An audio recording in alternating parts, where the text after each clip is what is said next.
Assalamu alaikum to all of you. Welcome once again students to our YouTube channel यूनानी scholar. I am doctor Bushra Abrar, BMS मुलतविया. तो चलिए students, आज हम पढ़ेंगे तकशीर के बारे में.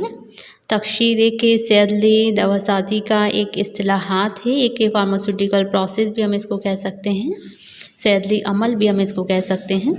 तकशीर यहाँ दो मायने में इस्तेमाल होता है सेहतला में. एक तो छिलका उतारना, इसको भी तकशीर कहा जाता है, और दूसरा होता है पपड़ी बनाना. किसी दवा की पपड़ी बनाने का जो प्रोसेस होता है उसको भी हम तकशीर कहते हैं.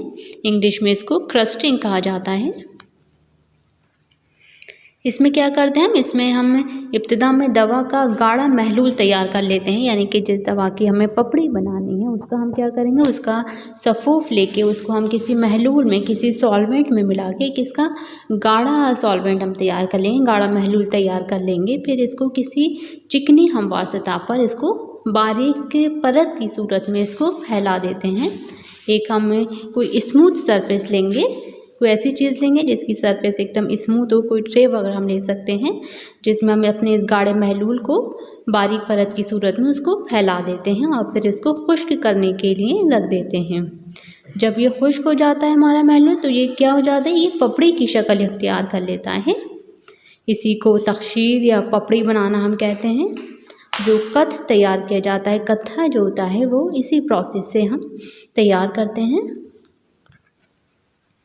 एक जो दूसरे मायने में अमल तकशीर इस्तेमाल होता है वो ये है कि अमल तकशीर को दूसरे मायने में भी इस्तेमाल किया जाता है. जैसे कुछ दवाएं असलसूस या इस जैसी जो दूसरी दवाएं होती हैं जिनका क्या होता है, सफ़ूफ बनाने से पहले ज़रूरी होता है कि इनकी जो आउटर कवरिंग है, इनकी जो ऊपरी लेयर है उसको छुरी की मदद से छील लिया जाए.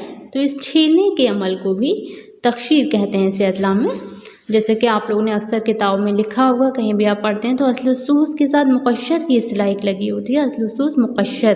तो ये मुकश्शर से मतलब यही होता है कि असलसूस छिली हुई है, उसकी जो आउटर लेयर है उसको छुरी से छील दिया गया है, तो वो असलसूस मुकश्शर कहलाती है. तो इसमें असलसूस जैसे जो दूसरी दवाएं होती हैं इनके लिए शर्त होती है कि इनकी जो आउटर कवरिंग है उसको छील लिया जाए पहले, तभी उनका सफ़ूफ बनाया जाता है. और इसमें एक इस्तिलाह इसके साथ में ऐड कर दी जाती है जिससे पता चलता है कि हाँ ये असलसूस जो हमारे पास है मुकश्शर है या नहीं है. तो असलसूस के साथ आमतौर पे आप देखेंगे आपको मुकश्शर लिखा मिलेगा, असलसूस मुकश्शर. उसका मतलब यही है कि ये छिली हुई असलसूस है, इसकी आउटर लेयर को छील लिया गया है.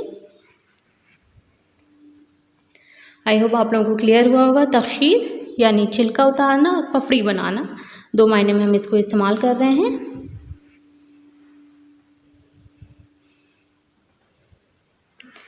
नेक्स्ट हम पढ़ेंगे तहबीब.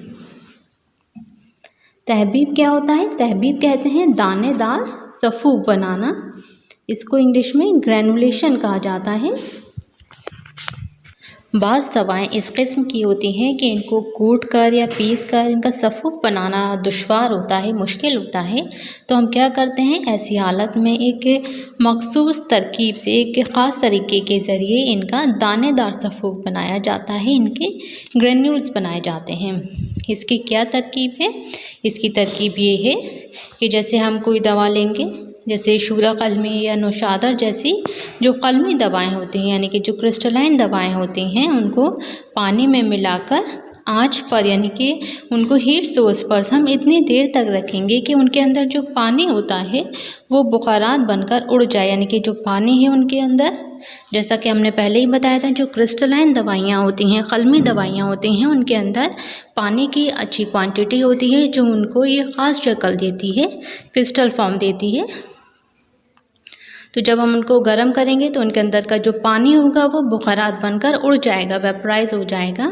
और इसमें हमें क्या करना है, बराबर हम उसको चलाते रहेंगे उस दवा को, जिससे क्या होगा, दवा आखिर में दानेदार सफ़ूफ में तब्दील हो जाती है. उसका पानी, जो क्रिस्टलाइन दवाइयाँ होती हैं उनको गर्म करने पर उनका पानी वेपराइज हो जाता है और फिर वो दानेदार सफ़ूफ में तैयार हो जाते हैं. क्रिस्टलाइन दवाइयों का, कलमी मादों का सफ़ूफ बनाना मुश्किल होता है, तो इसी तरीक़े के ज़रिए उनका हम दानेदार सफ़ूफ तैयार करते हैं. बाज़ वक्त क्या करते हैं, बाज़ वक्त कुर्स बनाने के लिए भी दानेदार सफ़ूफ बनाया जाता है. इसकी तरकीब ये होती है कि हम बारीक सफ़ूफ बनाते हैं जिसको जो 100 नंबर की छलनी से छन जाए। इसको लेकर एक बर्तन में डालकर इस पर आहिस्ता आहिस्ता शक्कर का शरबत या कोई जोशांदा वगैरह डालकर हाथ से अच्छी तरह मिलाया जाता है और फिर इसको क्या करते हैं, इसको हम 40 नंबर की छलनी से छान लेते हैं। जो 40 नंबर की छलनी से छना हुआ सफ़ूफ होता है वो मोटा सफ़ूफ होता है और फिर जब ये सूख जाएगा तो ये दानेदार सफ़ूफ में तब्दील हो जाता है। इसी को ग्रेन्यूल्स कहते हैं, जिनको हम एक प्रेस मशीन होती है जिससे खुर्स बनाई जाती है, उसमें डालकर इन ग्रेन्यूल्स को प्रेस किया जाता है और हमारी खुर्स तैयार हो जाती है। Okay students, thank you.